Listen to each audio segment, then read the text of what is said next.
Hello and welcome. My name is Hannah, and today we are doing a few things a little bit different than we normally do. The first thing is I'm not using my sketchbook today, any of them. I'm using a mixed media paper that I pulled out of my spiral book, and my plan was to do 3 of them, but I ended up having so much fun that I ended up doing 4. So, there's 4 drawings today, and it's going to be so much fun. The other thing that's kind of new, I'll talk about it a little bit more in depth, but I'm trying a different way to edit the video today. It might not be a permanent thing, but I just wanted to try it and see kind of how it works. I'm trying something a little bit slower paced, but I'll talk about that a little bit more in depth later on. Now, for the video, I thought it might be really fun to go off of references in a very loose way and try to make it look as goofy as possible, but still maintain like a really, like a grace to it. I think ultimately, okay, my reason for wanting to do this is because I'm coming up on, I should be starting to work on my next portrait challenge, but when I do that, I have to go off of references, and I haven't looked at a reference since my last pen portrait challenge, so I didn't want to go in being like, oh my gosh, I forgot how to go off of references. So I'm using references today to kind of warm up for next week as I prepare for that mentally. But I also want to save my perfectionism for next week. So for today, I want to use references, but I want to be so incredibly loose with it, so my brain is like fresh for next week instead of already tuckered out, you know what I mean? I love the portrait challenge. It's always so much fun, but it takes a lot out of me sometimes, especially when I don't know the medium that I'm going to be working with. So for today, I want to be so incredibly loose, like I said, but I also want to kind of goof around with it and try to exaggerate some features and make it look almost cartoony, but not cartoony. I'm not going for caricature here, but that would be fun sometime. That would be really fun sometime. Anyway, when I started this reference specifically, I wanted to exaggerate his ears and the lines underneath his mouth, like the U's that come off of the corners of his mouth. U, like the letter U. I thought that would be really, really fun, and that's what I was seeing the most when I looked at his face, so that's what I drew first. It's kind of funny because when I started him, I thought that I was going really overboard on those 2 things, and it turns out at the end it doesn't really... I didn't go overboard enough. But do you want to know how he turns out? Because, I'm going to tell you, he turns out so good. He turns out so good. However, I don't think he turns out exactly like I was wanting to with the really, really goofiness that I was aiming for. So that's something that I'm gonna have to work on is my goof factor. But I still really do like how he turns out. He's just not exactly how I wanted. He's not as goofy as I wanted, you know what I mean? But I can see, like after today, I can feel that this is something that I'm going to be working more towards, is to try to get that distortion like really, really distorted. I'm going to be hyper focused on this. It might be a little bit annoying how much I'm going to be working towards this. I did have a problem though, which was really surprising. I didn't know when to stop. I didn't know when, because I've never really done this loose of a style, in my opinion, like with that being the goal. I've never gone this loose before, so I wasn't sure how to finish it. So that was kind of my biggest challenge with this one.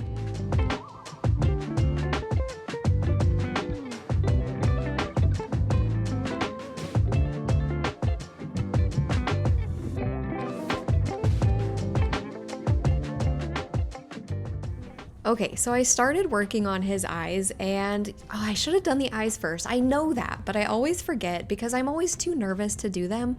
So I messed up like twice. And then I just draw over it with a white, and I blend it in, and it totally looks fine because the white part of the eye isn't supposed to be white anyway. I mean, did I think about all of that in the moment? No, I was in a total panic. I thought that I messed it up. I thought it was gonna be like, oh my gosh, I have to scrape this away and start over. So, I mean, I guess if you were surprised that I was able to fix it, just know that I was too. So when I was actually doing this in the video, I was talking about something else. So I'm going to talk about it now.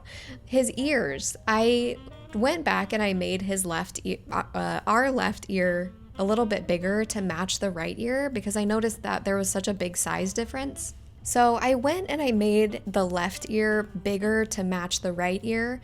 But now that I think about it, it would have been extra funny if I just left one ear really big and I kept the other ear really small. Like if I was going for distortion, that would have totally made it so that it was very obvious what I was trying to do. Which again, I thought I was doing that, which isn't that hilarious because look at him, he looks like a totally normal person. I've seen this guy walking down the street. Anyway, so it's kind of eye-opening to see how distorted you actually have to plan to get it to be super different. Now he is done. I'm working on trying to get like the right background color for him and I couldn't decide, so I ended up going really lightly with a bunch of different colors to try to see if I could pinpoint exactly what I wanted it to be. I mean, you'll see. You'll see what it turns out because I don't remember what I don't remember if I thought it turned out to be an ochre, like the ochre color, but when I look at it now, it's green, so anyway, so he is just about done. I'm about to take the tape off and we'll see how it turns out.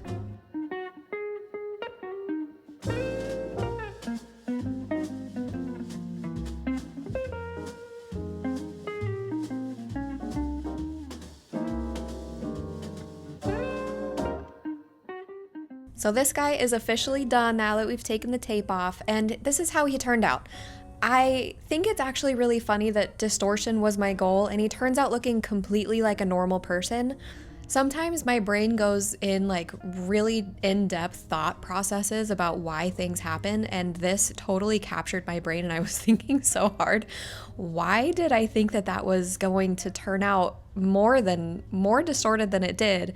And why is it that I just look at references too often? Maybe I need to not look at references at all. And what do I need to change to get it to be as crazy looking as I want?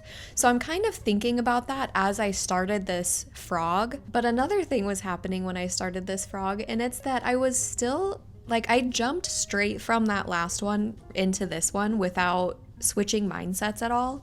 So when I finished the last guy, I was in detail mode trying to get like all the fine lines of his face, or like, you know, in finishing mode. So when I started this frog, I was still in detail mode and I forgot that my whole plan for today was to be distorted or to be exaggerating different features. So I did his whole body, like I sketched it all out. And then at the very end of the sketching phase, I was like, oh my gosh, I was supposed to be exaggerating different features. So I didn't want to really start over because I get really confused if there's a lot of lines on the page. So I decided I was just going to make his eyes a little bit bigger and then that'll be the big part. But what's funny is they look totally normal at the end. Again, they look totally normal. So I'm going to have to really work on, you know, my exaggerating and just go super, super overboard.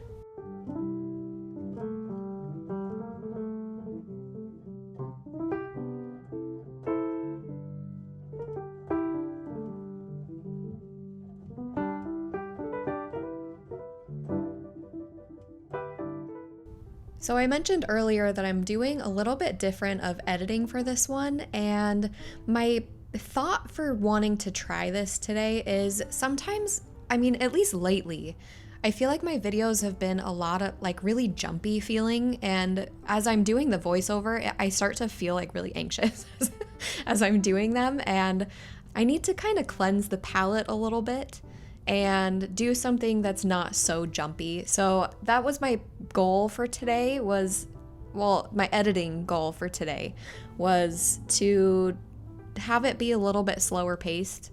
Then maybe I can come back to like a happy medium between the jumpiness and this one.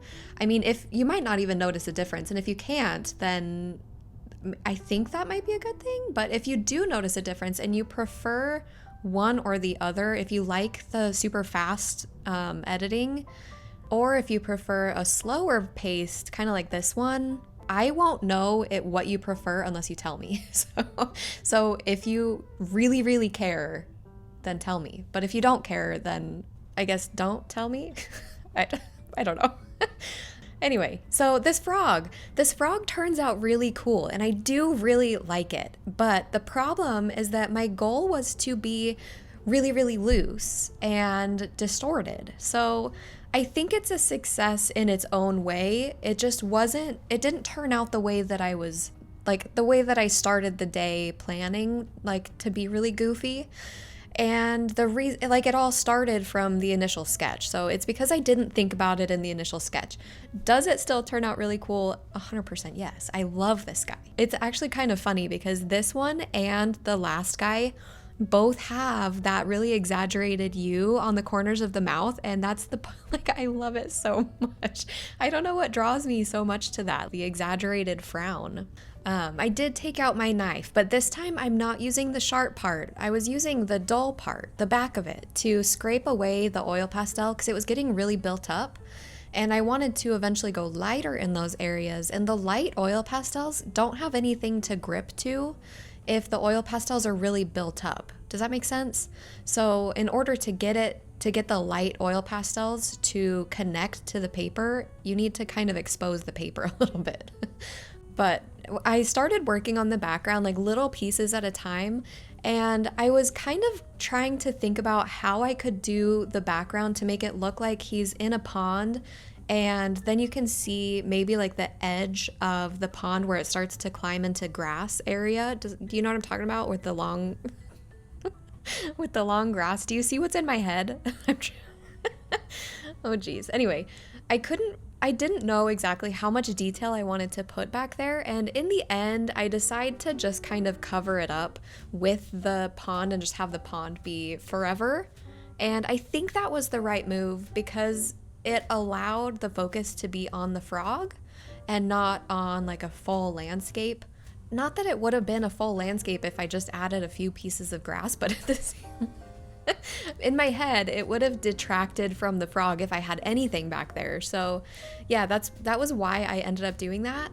And then he is just about done. I decided that I wanted to bring in the black. You know that I'm kind of trying to avoid black, but I find that it is actually impactful if you use it very minimally. So I tried to only use it in places that it would make the whole picture better. If it was, I don't know. I think you know what I'm trying to say without me saying it at all. So I'm just going to leave it. I don't know what my problem was with these back feet. I had a problem with both of the back feet, mainly because the reference was weird. Like I couldn't figure out what was happening in the reference. So I ended up trying not to figure it out and just kind of left it really blurry. And I kind of regret that. I wish that I made it look like a foot instead of trying to follow the reference completely. But let's take the tape off and then we will look at him up close. Not that you haven't been seeing it up close, so it's not going to be like a surprise, but I mean, I'll show it to you anyway. And here it is. And now he's gone. So let's move on to this third one. This is another portrait, and I'm really excited to be trying this one out because the whole time I was doing the frog, I was like having fun doing the frog, don't get me wrong, but I was thinking about portraits and I was thinking about how I could push it and kind of fix my problem that I was having with the first one. I mean, the first one turned out good, but like I said, it wasn't my goal. My goal was to be like more distorted than a regular face. So I want this one to be loose, but also distorted. So to do that, I started out with 3 circles, my favorite number of circles, apparently. And I did one for the top of his noggin, and then one for his mouth area, and then a really big one for his nose. So I ended up exaggerating his nose and his mouth and his ear.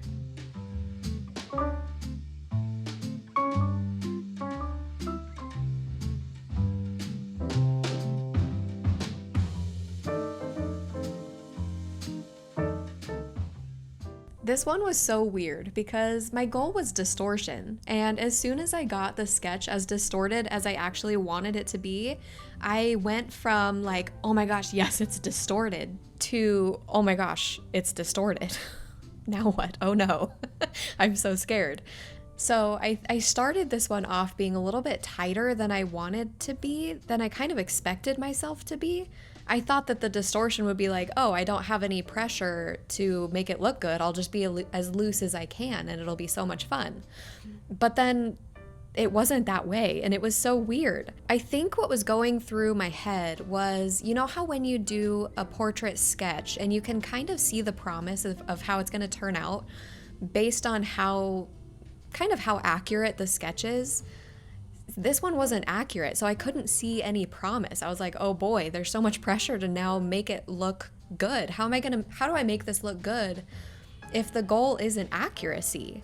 And you would think that I would have thought about that ahead of time, but I didn't. I didn't realize that that would be part of the problem. So I ended up struggling for the first little bit of it, and the part that pushed me to keep going was the eye. I actually did the eye first this time, which was kind of different. But yeah, I kept looking at the eye being like, okay, if the eye looks good, the rest of it will look good too. I just have to be patient and it'll turn out okay.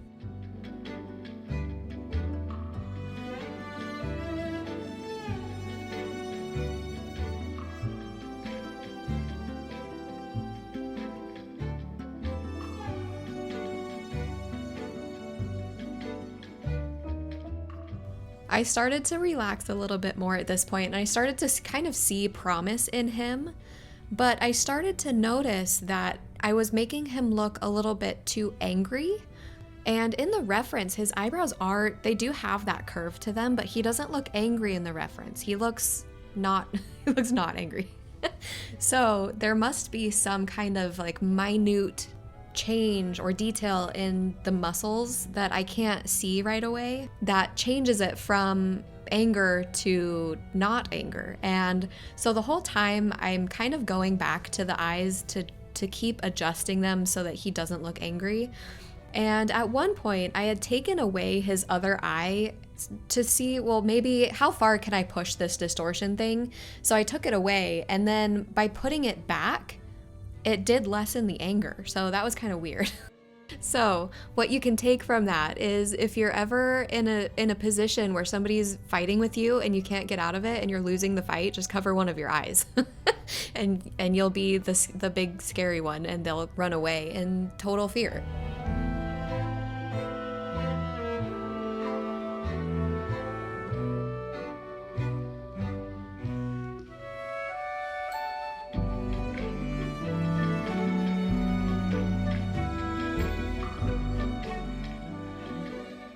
Once I could see that the face wasn't actually as lost as I thought it was going to be, I ended up getting a lot more loose and started having a lot of fun. Not that I wasn't having fun before, it's just that I was so unsure of what I was doing that it was kind of hard for me to have fun. Like, it was fun, but a different kind of fun, like a stressful fun. But once I got to this part, it was exciting to see that it was actually coming together in kind of the way that I was wanting it to, in that distorted way, and it doesn't look bad. Like, it doesn't look like a caricature, which I didn't want it to look like, and it looked like a person. So I think there are still things that I want to improve on. I don't see that this is where it's going to stop. Like this distortion journey that I just started for myself. I am more interested in doing some more of it in the future. This is my last portrait today though, but this was so much fun that I am not done. I have to do another one. I was going to be done initially after 3, but like I said, this was just too much fun. And look at him. Look at him. Anyway, so I'm doing one more today, and this one it turns out very different from the first 3. And I think part of it is that I kind of treated this almost like one of my creature sketches with the really long, pointy legs. So initially, I remembered that I wanted to do the distortion with the head. That's why I made the nose so long. But then I did distort the body like in the way that I wanted to. I think that I wish I pushed it even a little bit further. So the legs came all the way down to the bottom of the page.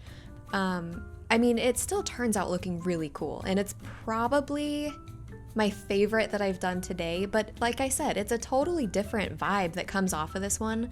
I went a little bit more moody with the way that I rendered it because it felt like a creature to me. But this one was a lot of fun. It was like a different part of my brain that I used for this one. Anyway, I'll stop talking about that. I think you get what I'm trying to say. Okay, I don't know if you noticed, but I did take out my blending tool earlier, and I thought that I would be using it more, but I decided before this one that I wanted to try to not use it, because usually when I do take out my blending tool, I switch mindsets and start to get a little perfectionist. Oh, I wanted to show you this pastel because it's unused. This is my last unused oil pastel of my whole set, and I thought it was really funny because as soon as I started using it, I was like, oh my gosh, this is a great color. Why have I never used this before? It's usually one of my go-to colors of my colored pencil, so it's kind of funny that it's my last used oil pastel. Anyway, so my blending tool. I didn't want to use my blending tool at all, even though I had it out. It was like I took it out for my emergencies that I didn't end up having. It's kind of funny because I do end up blending this one a lot, but I don't use my blending tool. I use my finger the whole time, which is kind of weird because I do get pain from, like, it hurts my finger really bad to blend with my finger, but for some reason today it didn't. And I don't know if it was the paper that I was using that it ended up not hurting my finger, but that was kind of weird. Like, what changed? Why does it not hurt my finger anymore? Anyway, but back to the picture. So when I found that red color that I hadn't used and that I wanted to try it out, and I found that it was one of my favorite colors in colored pencil, I kind of started to treat this like I do with my colored pencil creatures. And I found that I was doing a lot of really light layers, which I don't think that I've ever done this before with oil pastels, but I really like the results that it gave.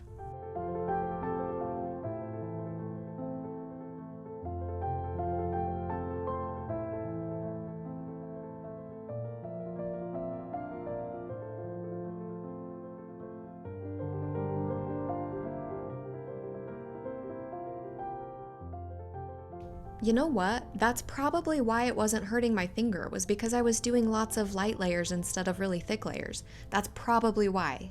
I mean, maybe. Who knows? Anyway, I think when I continue this, I'm just kind of thinking out loud at this point, but when I do more distortion or like exaggerated pieces like this, I would be really interested in using the shape of the paper to my advantage and kind of like expand things and smush it against the edge of the paper and kind of use the paper like a box. And that's kind of what I went into it kind of thinking that I was going to do, but then as soon as I would start the sketching phase, all that just kind of left. It like floated away so fast, and I forgot that was something that I was thinking that I might do. Anyway. So in the video, I am putting in a background. I decided to go dark for this one so that, I don't know, I just felt like it needed a dark background. I think if it wasn't a creature and I had these same colors down, I think I would have chosen a light color, maybe like a light purple or a light yellow to go along with it. But because it is a creature and I was aiming for moodiness, I decided to go with a really dark background. I chose two different kinds of blues, and I really like that I did that. But the problem that I was having after I did the moodiness was because there wasn't a big contrast in the background and the creature. The creature kind of faded a little bit, so I decided to go back into the creature, and I ended up brightening some of him up, and I'm glad that I did that, and I think it made a big difference. But another thing that was kind of interesting for this one was because I was doing a lot of really light layers for this one, and then I blended it out, It ended up looking a little bit patchy, like you can see white specks throughout it, and it doesn't look that bad in person, but for some reason the camera picks it up kind of bad. It doesn't really bother me, and I think that I would rather have done it this way with the really light layers than do this one with a full heavy hand. You know what I mean? But this one is almost done. I'm just doing some finishing touches. I'll take the tape off and then we will look at all of them all together. Oh, actually, when I took the tape off of this one, it took off some of the oil pastels here, so that's the only time that I use the smudging tool. And also at the bottom, it ripped the paper. That's the very first time that I've ever had that happen, and it felt a little bit like a rite of passage. So I was like a little bit excited that that happened. Anyway, this one's done. And now it's time to look back at all 4 that we've done today, and I had so much fun. I didn't even want to stop. This is probably something that I could do for the rest of my life and be totally happy with. The oil pastels, the distortion, everything was totally great, and I even had so much fun working on papers that weren't my sketchbook. Anyway, thank you so much for coming along, and I will see you in the next one. Toodaloo!